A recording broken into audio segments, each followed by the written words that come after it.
Right, this is News Desk. My name is Kimini Nyamani Amano. Now, the Millennium Challenge Corporation signed the largest U.S. government-funded transaction of President Obama's Power Africa initiative designed to double access to power on the African continent with the government of Ghana. The Ghana Power Compact invests up to $498.2 million to support the transformation of Ghana's electricity sector and stimulate private investment. Secretary of State John Kerry and President John Dramani Mahama of Ghana spoke as the compact signing, which was held during the U.S.-Africa Leaders Summit at the United States State Department in Washington, D.C. The 5-year compact is designed to create a self-sustaining energy sector in Ghana by reforming laws and regulations needed to transform the country's power sector. The Ghana Power Compact is expected to catalyze more than $4 billion in private energy investment and activity from American and global energy firms in the coming years. This compact will support improved management of Ghana's entire power system, providing a more robust framework for private investment as well as a more competitive process for the procurement of power from independent producers. It will also address challenges in distribution, generation and access to energy in Ghana. Ghana will invest $37.4 million of its own funds in the initiative, making the compact a total investment of up to $535.6 million.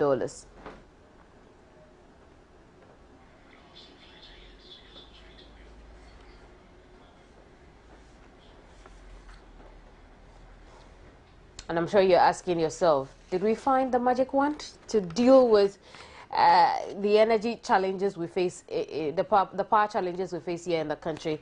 Kojo Poku is an energy expert. He's here with me in the studio. Thank you very much, Kojo, for your time. Good morning. How are you doing? I'm well. I'm well. Did we just... It's actually packed. Did we find the panacea to all of our problems already with the coming of this compact too? Not at all. It will help. $498 million in a specific sector, and the way it's targeted would go a long way to ease some of the problems that we have. Any investment that goes into infrastructure is very important, and the Americans have a very good track record in the way they've worked with us in developing our infrastructure. When they decided to do the N1 with the Compact 1, everybody thought, oh, N1, but you can see how success story and great news the N1 is to Accra these days. It makes Accra traffic in the in the La Paz area going towards the Makati Hill very easy, accessible. So this one we can be sure that the Americans have done their homework. They know where to target some of these funding, and I'm sure it will go a long way. Let's try and understand some of these areas they should be targeting. We're looking at distribution, we're looking at generation, we're looking at access as well. Let's start off with generation. Would be spending quite an amount of money in that area as well? No, the money is tight. If you look at the talk of ECG.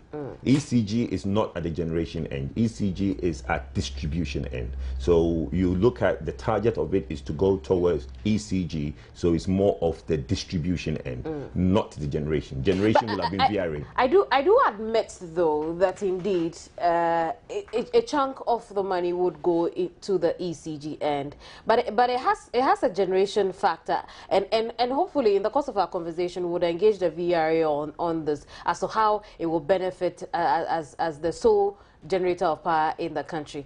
But if we were to spend some money on generation, what should we be looking at? Should we be looking at? It will go to renewable energy. It mentions it. It mentions it in the agreement that a part of the money, I think, the third trench or the latter part of the trench goes towards renewable energy.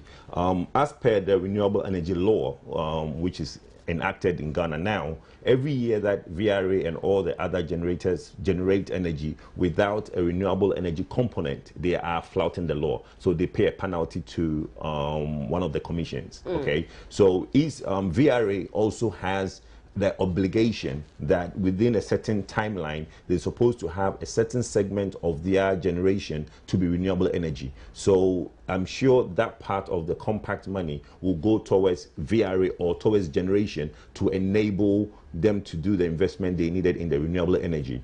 So it will be more focused on renewable energy, not to go into the existing areas that they have. When it comes to generation, is that what we need? You see, renewable energy will not necessarily come and fill up the gap that the gap that you don't have. But what it is that we're talking about more climate. It's more climate friendly.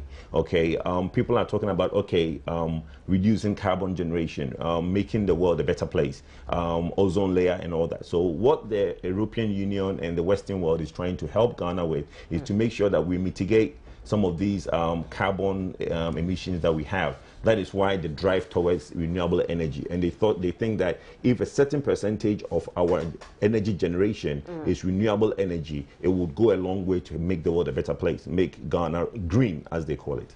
I see. And so then it's all right. No, it's fine. It will, like I said, it will not add the numbers that we see. As a country, we lag behind in our power generation. The existing need of our energy consumption far outweigh what we generate. There are numerous private sector initiatives in place with the thermal plants across the country, people doing various ventures to make sure that they produce. Asogli is already online. They have the various Takrady projects that's going on with the West African gas pipeline working now, and then the gas from the Ghana gas also coming in. Most of these projects will come online, and in the long run, we would have installed capacity. Now, when you have installed capacity, it means that you are generating what you need to generate. Then, how do you get your installed capacity from generation to the household or to the industry that needs it? That is where the Americans are looking at, okay, let's look at the distribution. Do we have enough transformers?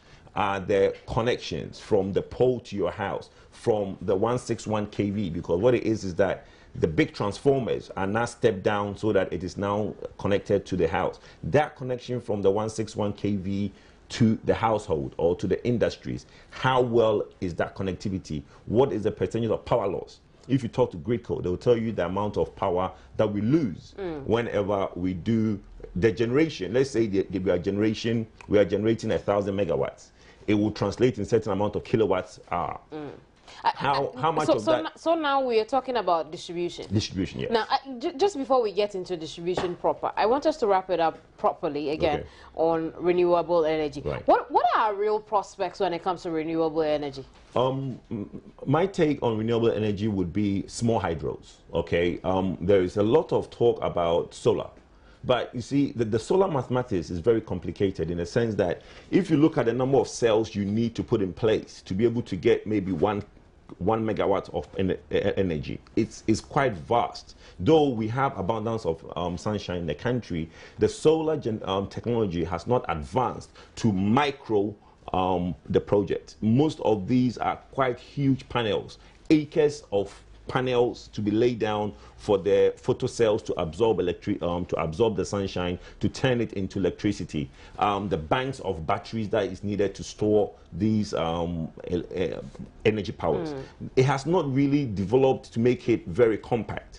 Wind is another thing that we could look at, but then England and the UK did a lot of wind investment, and even at that, they are not seeing the true nature. Mine area would really be small hydro, since we are blessed with numerous streams and rivers across the country. I think small hydro projects, okay? Are there identifiable spots when it comes to...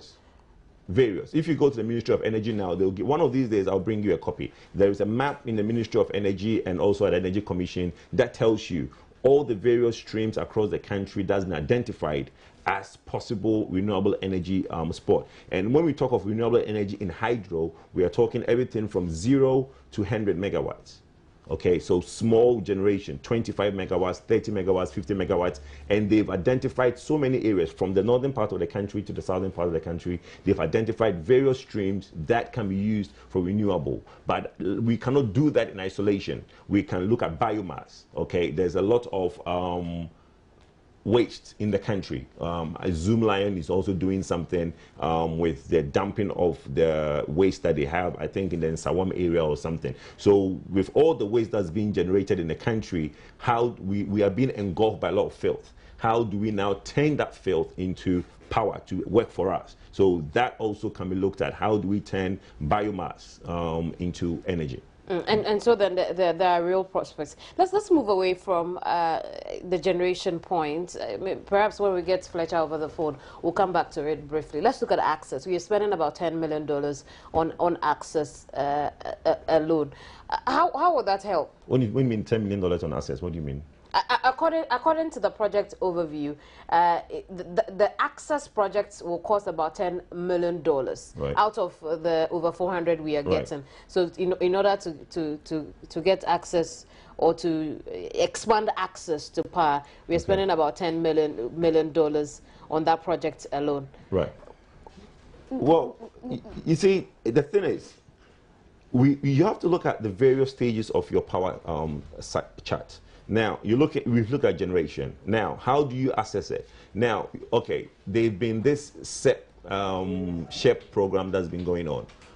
Various communities in the country not having access to power. Okay, so you think, okay, Ghana in 2014, you would walk into certain parts of the country and it's in total darkness. There is no electrification whatsoever.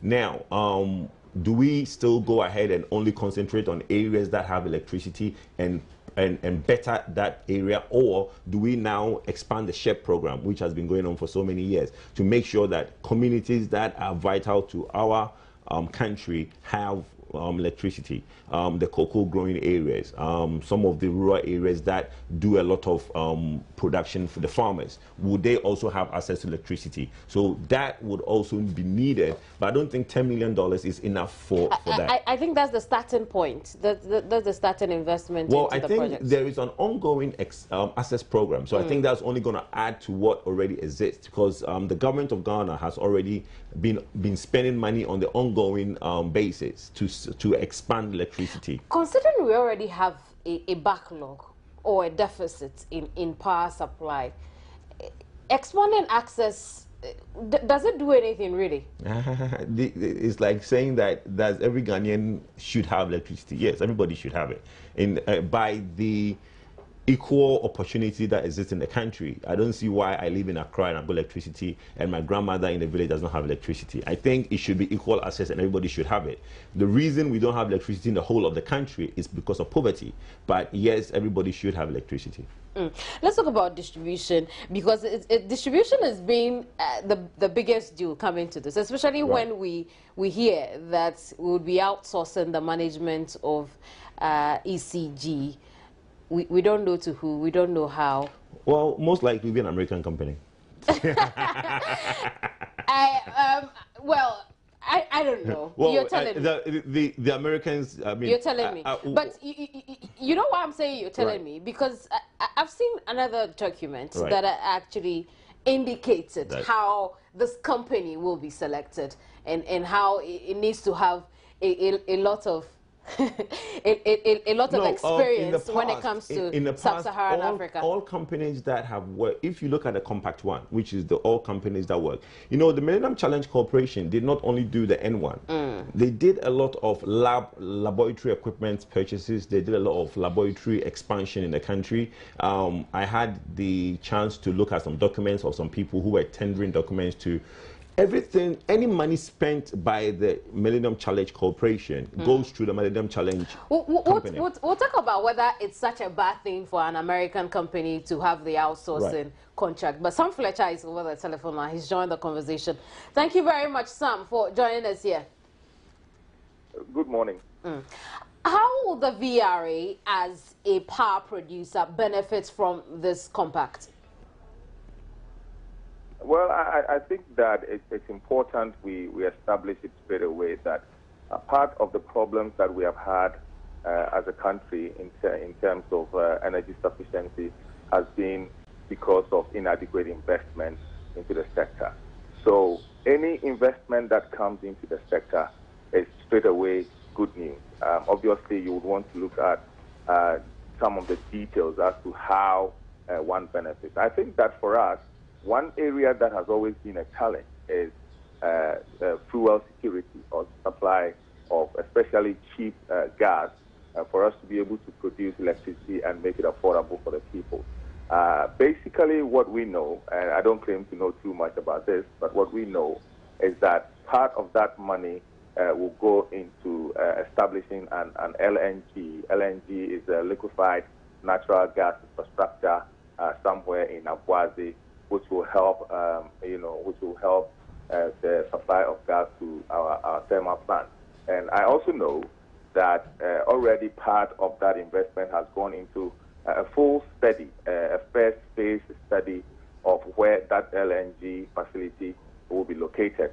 I think that a second study is underway, and once that is completed, the LNG infrastructure will be established. I mean, I wouldn't be able to tell you whether part of that money will be used to construct the facility itself, but I know that part of the money at least is going into the study of a suitable location. I see. And so that is the VRA's biggest benefit from this?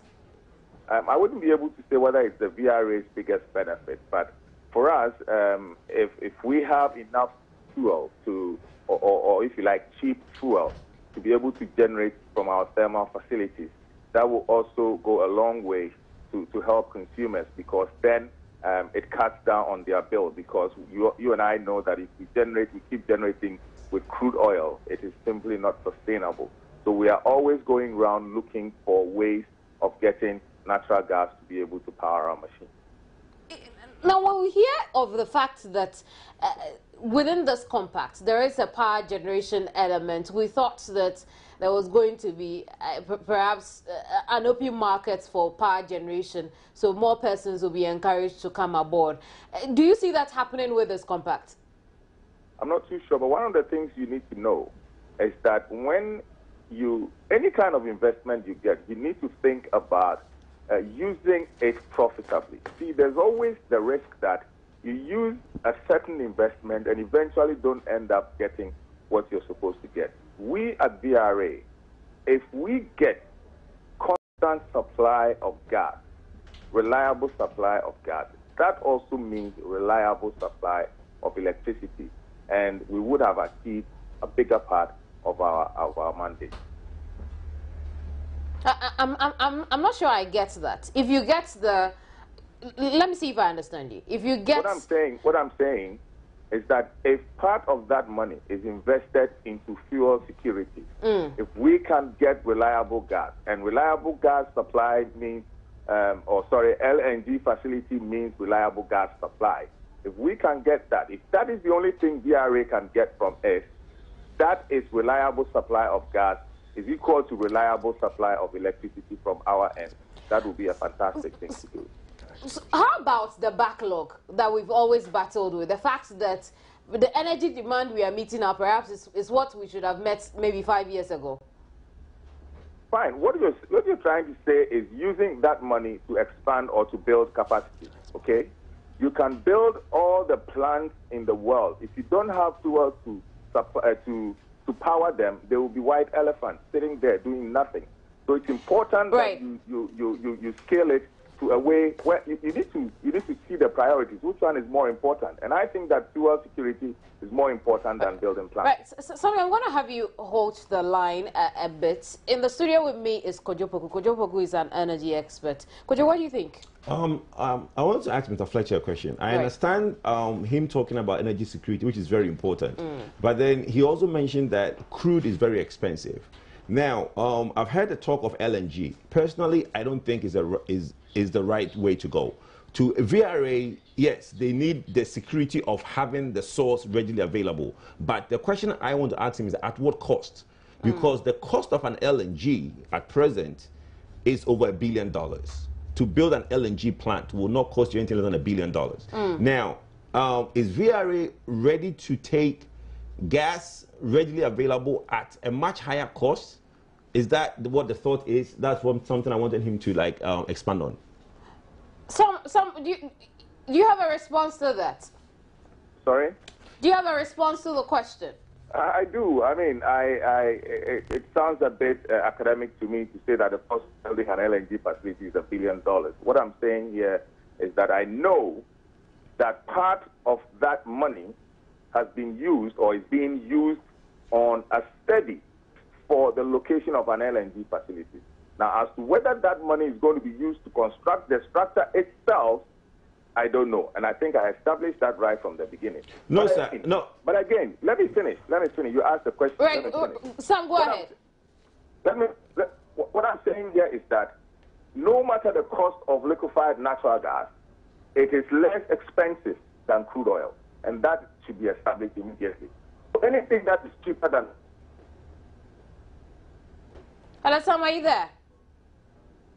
I think I think we've lost Samuel Fletcher, but a really important conversation. Now, Samuel indeed has spoken about the technical feasibility study on operationalizing. Now, let me just read directly from here. It says that it would also help fund a technical feasibility subject to provide a shovel-ready project to increase the country's import of liquefied natural gas. And so we are looking at importing. But if we are now going to if we are not going to fund a study, right, then really at the power generation point, we are not doing much than study what we could do in the future. No, basically what the money from the pact, what the gentleman, Mr. Fletcher, is saying is that the money from the pact is going to help with the feasibility studies.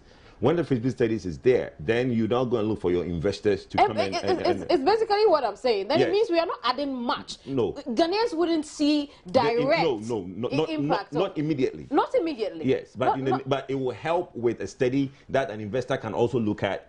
Money that otherwise government will have spent. Government is not spending that money. Then it brings me to my concern of why we would want to spend so much on distribution when we haven't settled our generation issue. Because if you don't have to distribute, right, fixing your distribution end would not change the problem.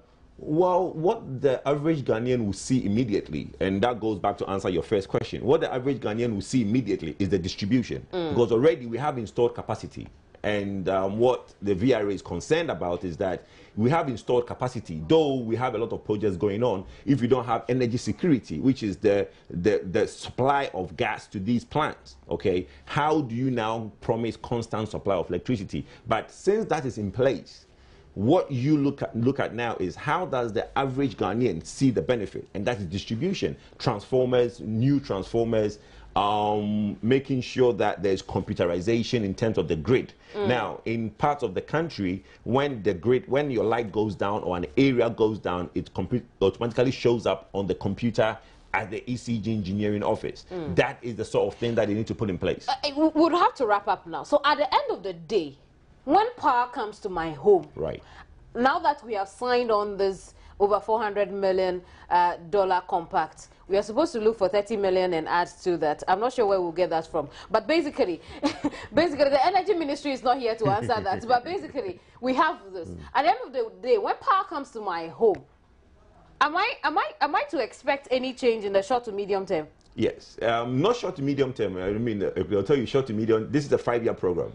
So it wouldn't be short to medium term. You're looking at long term because 5 years, by the time the compact is signed, the money comes in. But we have been told that the country's long-term prospects are bright. Well, that's what we've been told. But in the next 5 years, something positive is going to happen from this money. From the energy sector. Yeah, and yes, that's what we should expect. Because they're going to have computerization. They're going to have easy access. Basically, people who don't have will have access. When light goes off in certain areas, there's going to be proper equipment in place to be able to quick response from ECG. Management is going to be better. I'm not sure.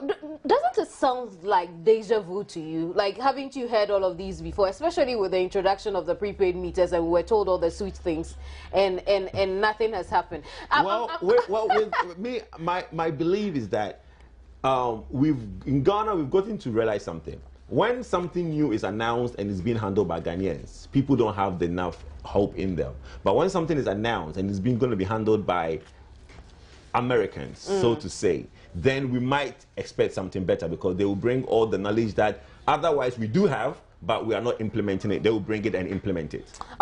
There's a whole lot to talk about, but we'll just end our conversation here for now. Thank you very much. Thank you very much. Kojo Poku is an energy expert. We've been talking about the Compact 2 of the Millennium Challenge account, which we're receiving over $400 million from to power our energy sector. We look forward to proper supply, and at the end of 5 years, in the long term, we would look forward to a really good supply of energy in this country. In the short to medium term, expect that we are unable to get fuel security, like the VRAs explained. In subsequent broadcasts, I'm very positive we'll get more into this.